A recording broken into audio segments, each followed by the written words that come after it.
بسم اللہ الرحمن الرحیم۔ عقابی شان سے جھپٹے تھے جو بے بالوں پر نکلے، ستارے شام کے خون شفق میں ڈوب کر نکلے، ہوئے مدفون دریا زیر دریا تیرنے والے، تمانچے موج کے کھاتے تھے جو بن کر گوہر نکلے، غبارے رہ گزر ہیں کیمیا پر ناز تھا جن کو، جبین خاک پر رکھتے تھے جو اکسیر گر نکلے، ہمارا نرم رو قاصد پیام زندگی لایا، خبر دیتی تھیں جن کو بجلیاں وہ بے خبر نکلے، حرم رسوا ہوا پیر حرم کی کم نگاہی سے، جوانان تتاری کس قدر صاحب نظر نکلے، زمیں سے نوریان آسماں پرواز کہتے ہیں، یہ خاکی زندہ تر پائندہ تر تابندہ تر نکلے، جہاں میں اہل ایمان صورت خورشید جیتے ہیں، ادھر ڈوبے ادھر نکلے ادھر ڈوبے ادھر نکلے، یقین افراد کا سرمایہ تعمیر ملت ہے، یہی قوت ہے جو صورت گرے تقدیر ملت ہے،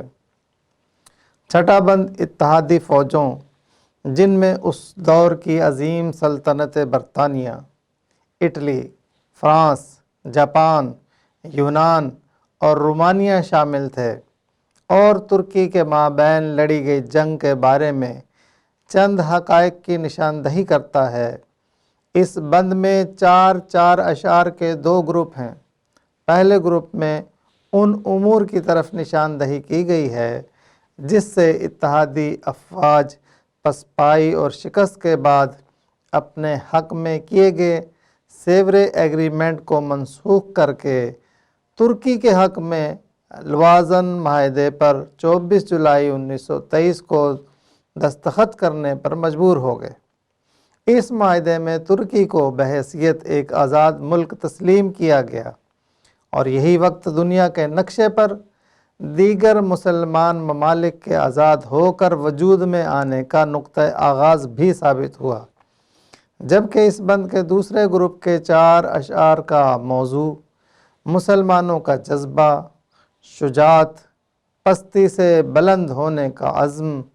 لاچارگی اور بے بسی کو خاطر میں نہ لانا اور ان کے پختہ ایمان کی تفاصیل کو بیان کرتا ہے۔ گویا کہ یہ پورا بند اس نظم کے پہلے بند کے 7ویں شعر کی تفسیر ہے، جس میں علامہ صاحب نے فرمایا، وہ چشم پاک بھی کیوں زینت برگستواں دیکھے، نظر آتی ہے جس کو مرد غازی کی جگر تابی۔ گویا کہ اس بند کے پہلے 4 اشعار اس شعر کے پہلے مصرعے میں بیان کردہ زینت برگستواں کی تفصیل بیان کرتے ہیں، یعنی دشمن کی عسکری سج دھج اور جنگی ساز و سامان کی فراوانی کے مقابلے میں مسلمانوں کی عددی کمتری اور ہتھیاروں کی کمی کے باوجود ان کی فتح مندی کا نقشہ پیش کرتے ہیں، اور آخری 4 اشعار دوسرے مصرعے کی تفصیل بیان کرتے دکھائی دیتے ہیں، جن میں مرد غازی کی جگر تابیوں سے پیدا ہونے والے ولولے اور یقین کا اظہار ہوتا ہے۔ عقابی شان سے جھپٹے تھے جو بے بالوں پر نکلے، ستارے شام کے خون شفق میں ڈوب کر نکلے، خود کو عقاب سمجھتے ہوئے جو گھمنڈی انداز سے حملہ آور ہوئے تھے وہ تو بے جان ثابت ہوئے، اور جو ستارے بظاہر ڈوب گئے تھے وہ افق پر جھلملا رہے ہیں۔ پہلی عالمی جنگ کے دوران اتحادی افواج نے یہ سمجھ لیا تھا کہ وہ دنیا میں سب سے زیادہ طاقتور ہیں، اور مسلمان تو ان کے گھڑے کی وہ مچھلی ہیں جسے وہ جب چاہیں پکڑ سکتے ہیں۔ لیکن جب ترکی کے مسلمانوں نے ان کا حملہ روک دیا اور جوابی کارروائی کی، اور ترکوں نے ستمبر 1922 تک یونان کو شکست دے کر اس کی افواج کو اناطولیہ سے نکال باہر کیا، تو پتہ چلا کہ اتحادی افواج مسلمانوں کے سامنے ڈھیر ہو گئیں، لہٰذا وہ ترک جو عربوں کی بے وفائی کی وجہ سے سلطنت عثمانیہ کو گنوا بیٹھے تھے، اب دوبارہ اپنی طاقت کو جمع کر کے ترکی کو بچانے میں کامیاب ہو گئے۔ ہوئے مدفون دریا زیر دریا تیرنے والے، تمانچے موج کے کھاتے تھے جو بن کر گوہر نکلے۔ جنہیں دریاؤں کی گہرائیوں میں تیرنے پر ناز تھا وہ تو دریا میں ہی غرق ہو گئے، اور جو تیراکی نہ جاننے کی وجہ سے موجوں کے تھپیڑوں کی زد میں رہتے تھے وہ آج گوہرے نایاب بن گئے ہیں۔ جرمنی ایک ایسا ملک تھا جس کے پاس جنگ عظیم اول کے موقع پر آب دوزیں موجود تھیں، جن کا بھرپور استعمال کر کے اس نے دشمنوں کے 6000 سے زائد بحری جہاز ڈبو دیے اور تقریباً اتنے ہی جہاز ناکارہ بنا دیے گئے۔ لیکن آخرکار جرمنی کو شکست ہوئی اور جنگ عظیم دوئم کے خاتمے کے بعد جرمنی کو بھی غلام بنا لیا گیا، جبکہ وہ مسلمان جن کے پاس کوئی بڑی بحری فوج موجود نہ تھی وہ عالمی جنگ اول کے مشکل وقت میں کامیابیوں سے ہمکنار ہوئے اور بالآخر ایک گوہر کامیاب بن کر ابھرے اور دنیا کے سامنے نمایاں ہو گئے۔ غبار رہ گزر ہیں کیمیا پر ناز تھا جن کو، جبین خاک پر رکھتے تھے جو اکسیر گر نکلے۔ جو سونا بنانے پر فخر کرنے والے تھے وہ دھول مٹی ہو گئے، اور جو انکساری سے سجدے کرنے والے تھے آج وہی سونا بنا رہے ہیں۔ وہ یورپی اقوام جنہیں اپنی سائنسی ترقی پر بہت ناز تھا ان کا تو سب کچھ ہی لٹ گیا، اور مسلمان جو عاجزی اور انکساری سے اللہ کے حضور سجدہ ریز ہو جاتے تھے انہیں خدا نے سونا بنانے کا گر عطا کر دیا۔ علامہ صاحب کے نزدیک قوموں کے حالات بدلتے دیر نہیں لگتی۔ جو قومیں دنیا میں بام عروج پر ہوتی ہیں ان کی آنے والی نسلیں کچھ گھمنڈ، کاہلی اور سستی میں پڑ کر محنت سے جی چرانا شروع کر دیتی ہیں، اور ان کے مد مقابل قومیں اقلیت یا محکومی کی زندگی سے تنگ آ کر جب اپنی تقدیر بدلنے کا فیصلہ کر لیتی ہیں تو سائنس اور ٹیکنالوجی کے بہتے ہوئے دھارے اپنا رخ تبدیل کر کے ان پسماندہ اقوام کی طرف مڑ جاتے ہیں جنہوں نے محنت کو اپنا شعار بنا لیا ہوتا ہے۔ بالآخر وہ وقت آ جاتا ہے کہ دنیا پر حکومت کرنے والے خوار ہو جاتے ہیں اور خاک نشینوں کو دنیا کی سربراہی مل جاتی ہے۔ ہمارا نرم رو قاصد پیام زندگی لایا، خبر دیتی تھیں جن کو بجلیاں وہ بے خبر نکلے۔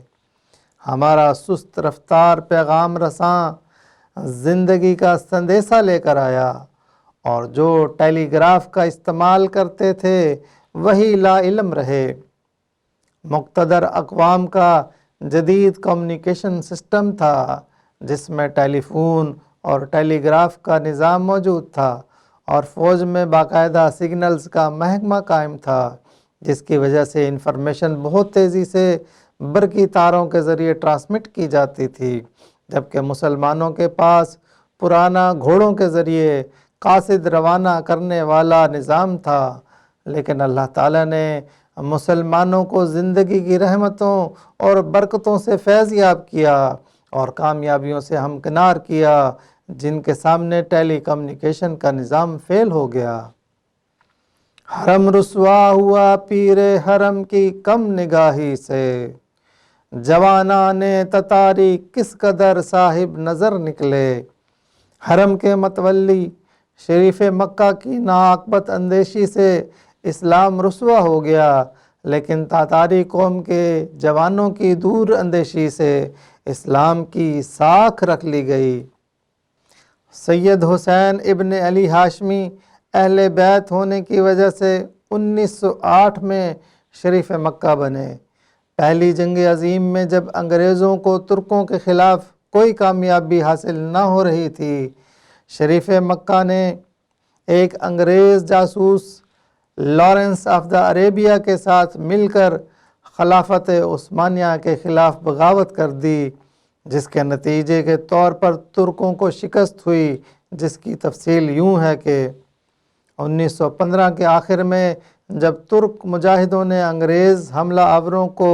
ناکوں چنے چبوائے اور مارچ 1916 کو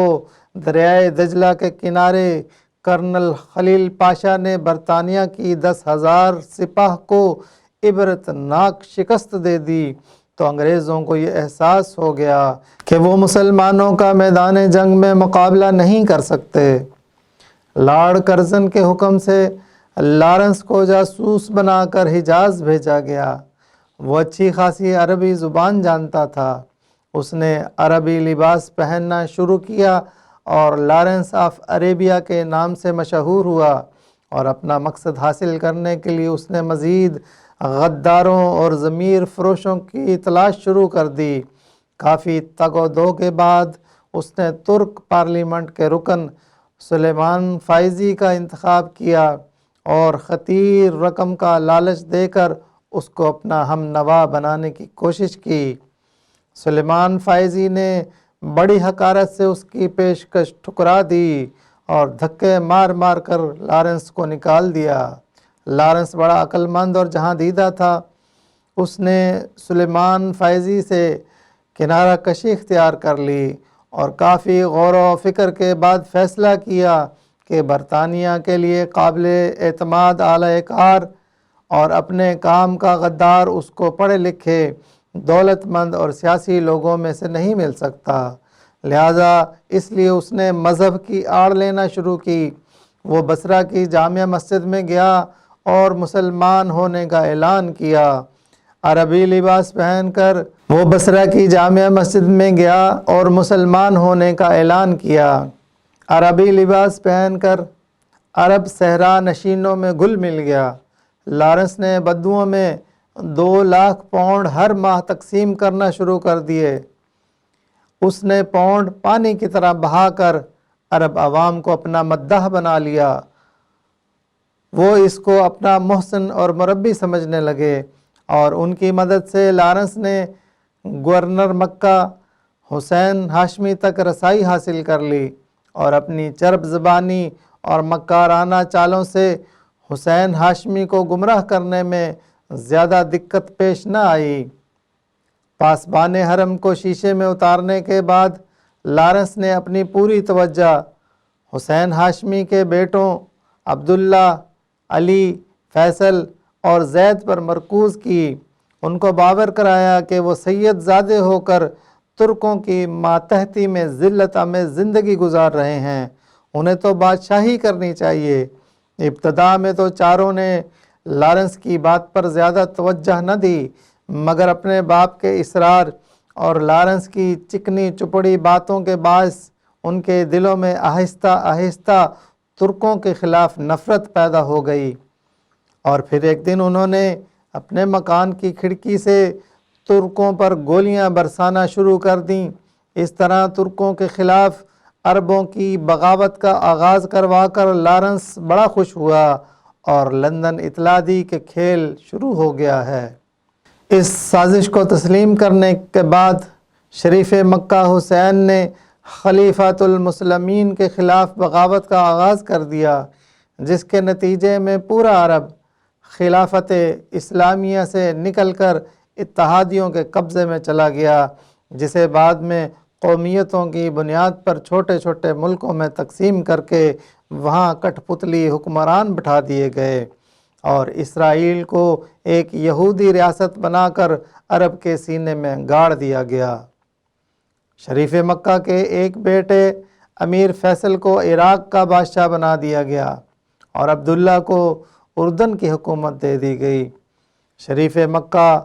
1924 میں نجد کے فرمانروا ابن سعود سے شکست کھا کر تخت سے دستبردار ہو گیا اور 1924 سے 1931 تک قبرص میں جلا وطن رہنے کے بعد اردن کے دارالحکومت عمان میں مر گیا۔ علامہ صاحب نے امیر فیصل کے بارے میں کہا، کیا خوب امیر فیصل کو سنوسی نے پیغام دیا، تو نام و نسب کا حجازی ہے پر دل کا حجازی بن نہ سکا۔ زمین سے نوریان آسماں پرواز کہتے ہیں، یہ خاکی زندہ تر پائندہ تر تابندہ تر نکلے۔ آسمان میں پرواز کرنے والے فرشتے زمین پر رشک کرتے ہوئے کہتے ہیں کہ یہ مٹی سے بنے ہوئے انسان جیتے جاگتے، قائم و دائم اور چمکدار ثابت ہوئے ہیں۔ جیسا کہ دوسرے شعر میں کہا گیا کہ عروق مردائے مشرق میں خون زندگی دوڑا، سمجھ سکتے نہیں اس راز کو سینہ و فارابی۔ یعنی مردہ رگوں میں زندگی لوٹ آنے کی بات کسی حکیم یا ڈاکٹر کی سمجھ میں تو نہ آ سکی، لیکن آسمان کے فرشتوں کو یہ بات سمجھنے میں دیر نہ لگی کہ یہ مسلمان جو کہ مردہ بن کر مٹی میں مل کر خاک بن چکے تھے، یہ پھر نہ صرف جیتے جاگتے انسان بن کے کھڑے ہو گئے ہیں، بلکہ انہوں نے اپنی کامیابیوں کے جھنڈے گاڑنے شروع کر دیے ہیں اور اب یہ درخشاں ستارے بن کر آسمانوں پر چمک رہے ہیں۔ جہاں میں اہل ایمان صورت خورشید جیتے ہیں، ادھر ڈوبے ادھر نکلے ادھر ڈوبے ادھر نکلے۔ دنیا میں ایمان والے سورج کی طرح زندہ رہتے ہیں، اگر ایک طرف ڈوب جائیں تو دوسری طرف سے طلوع ہو جاتے ہیں۔ چونکہ علامہ صاحب کو یقین ہے کہ مسلمان خدا کا آخری پیغام ہونے کی بنیاد پر جاوداں ہیں، اس لیے یہ کبھی بھی ختم نہیں ہو سکتے۔ اس شعر میں ایک اور مثال کے ذریعے اس بات کو واضح کیا ہے کہ مسلمانوں کی اجتماعی زندگی اس دنیا کے افق پر ایک سورج کی طرح ہے۔ ایک جگہ بظاہر نظر یہ آتا ہے کہ سورج غروب ہو رہا ہے، مگر اسی لمحے وہ کسی دوسرے افق پر طلوع ہو رہا ہوتا ہے۔ در حقیقت سورج تو کبھی بھی نہیں ڈوبتا، لیکن دنیا والوں میں سے کچھ لوگوں کی آنکھوں سے اوجھل ہو جاتا ہے۔ لہٰذا مسلمانوں پر کیسے ہی حالات وارد ہو جائیں اور لوگ اسلام کو مٹانے کے لیے کتنی ہی سر توڑ کوششیں کر لیں، نہ تو مسلمانوں کو ختم کیا جا سکتا ہے اور نہ ہی اسلام کا نام و نشان یہاں سے مٹایا جا سکتا ہے۔ اسلام غالب ہونے کے لیے آیا ہے اور یہ پوری زمین والوں کے دلوں اور دماغوں کے ساتھ ساتھ علاقوں پر حکومت کرے گا۔ یقین افراد کا سرمایہ تعمیر ملت ہے، یہی قوت ہے جو صورت گرے تقدیر ملت ہے۔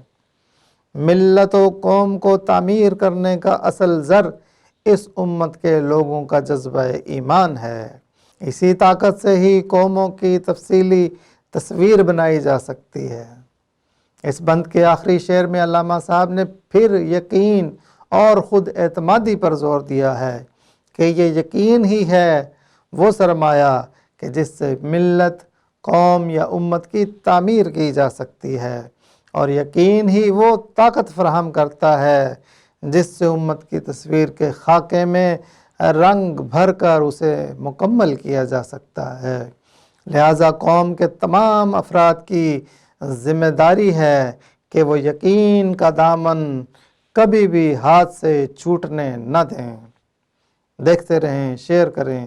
اقبال کی آواز عابد کے ساتھ۔